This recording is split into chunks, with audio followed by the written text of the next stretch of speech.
Hey everyone, Sean here, and today what I want to talk to you more about is motivating internal stakeholders. Now, my background includes managing projects related to change management and digital transformation for greater than 15 years. And what this means in English is that I was required to have to figure out how to motivate folks to want to make improvements to everything between process and technology. Now, come to learn that regardless of how I try to manage those projects, it's difficult to get people to change. And that's largely what you're fighting when you want to make improvements, for example, to your firm, anywhere between process improvement to technology. Learning, simply put, is rather difficult. And our brains are wired to kind of fight this and put up resistance to want to make change because it's difficult. For example, how many friends of yours have had New Year's resolutions that they were very adamant that they were committed to learn new languages or learn how to play new instruments, but those plans ultimately fell through? This is largely because of the same reason. So, if this is the case, what we really need is a different strategy to figure out how to motivate your internal stakeholders to want to play a larger role in this process. Because simply pushing for change is unlikely to deliver the results that you're looking for.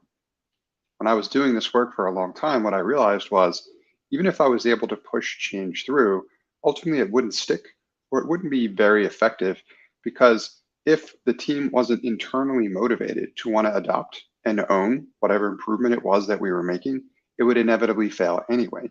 So needed a better strategy.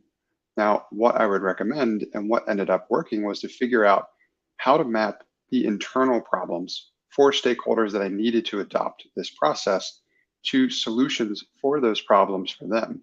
That way, they would be motivated to want to own the process and manage it from that point moving forward, which increased the probability of success considerably. Now, what I challenge you to do is to learn more about the problems and challenges related to your internal stakeholders who are going to be expected to kind of have to own the changes that you want to make moving forward. If you can figure this out and help them better understand how it's going to make improvements for their lives by answering the question, what's in it for me, from the perspective of your internal stakeholders, more than likely, moving forward, they're actually going to start coming to you looking for how they can participate in greater changes for your firm. If you need any help figuring any of this out, please feel free to learn more about what I can do to help your firm at my website at nextstep.io or email me directly at sean@nextstep.io. And I want to thank you for engaging with my content. I hope you found it valuable.